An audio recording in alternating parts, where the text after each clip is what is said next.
ব্যারাকপুর শিল্পাঞ্চলে বিভিন্ন জায়গায় গড়ে উঠেছে নেশামুক্তি কেন্দ্র। কোনটা বৈধ কোনটা অবৈধ তা বোঝার উপায় নেই। এমনই একটা নেশামুক্তি কেন্দ্র হালিশহর চেকপোস্ট মোড়ে 2 নম্বর ওয়ার্ডে। এই নেশামুক্তি কেন্দ্রেই ভর্তি ছিলেন কালনার বাসিন্দা বিশ্বজিৎ মণ্ডল। অভিযোগ, তাকে মারধর করা হয়। এরপর তাকে নিয়ে যাওয়া হয় কল্যাণী জওহরলাল নেহরু হাসপাতালে, সেখানেই তার মৃত্যু হয়। ঘটনা জানাজানি হতেই ঘটনাস্থলে আসেন হালিশহর থানার পুলিশ ও বিশাল পুলিশ বাহিনী। এরপরেই সেখান থেকে গা ঢাকা দেন ওই নেশামুক্ত কেন্দ্রের মালিক বিশ্বজিৎ দাস। আমরা জানতামই না যে ওইখানটায় এইরকম একটা কেন্দ্র গড়ে উঠেছে। আমাদের কাছে আশ্চর্য লাগছে যে এত গোপনে এত সতর্কীকরণে কি করে ওইখানটায় এটা গড়ে উঠলো। এবং আমার যতটা মনে হয়, আমি ওই মালকিনের সাথে কথা বলে, ওই বাড়ির মালকিনের সাথে কথা বলে যতটা জেনেছি, যে তাকেও অন্ধকারে রেখে, এবং সে যখন নাকি বলেছে যে কি কি পেপারস আছে, বলো দেবো দেবো দেবো দেবো করে আর দেয়নি। নেশামুক্তি কেন্দ্র হিসেবেই তার কাছে একটা এগ্রিমেন্ট করেছে, বাড়ির মালিকের সাথে টেনেন্সি এগ্রিমেন্ট করেছে, এবং 11 মাসের একটা টেনেন্সি এগ্রিমেন্ট করেছে।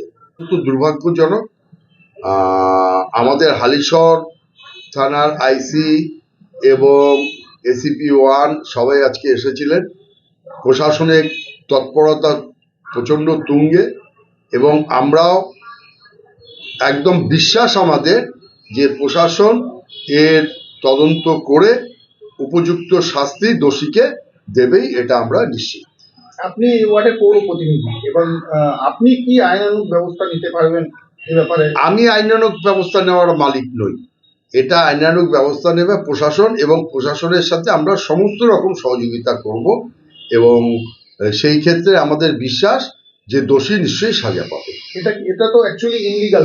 অবশ্যই, আমার তো মনে হচ্ছে তাই। এখন যতক্ষণ না তার ডিটেলস পেপারস পাওয়া যাবে ততক্ষণ ঠিক বোঝা যাবে। আপনি কি শুনেছেন ছেলেটাকে কিভাবে মারা হয়? আমিও এটাই শুনেছি যে ছেলেটাকে মেরে হসপিটালে রেখে চলে এসেছে, এবং পরবর্তীকালে আমি যখন ওইখানটায় গেলাম দেখলাম যে ঘরে কেউ নেই, ঘরটা তালাবদ্ধ অবস্থায় পড়ে রয়েছে, এবং কিছু বিছানা ছড়িয়ে ছিটিয়ে রয়েছে। যে বাড়ি ভাড়া নিয়েছিল তার নাম কি?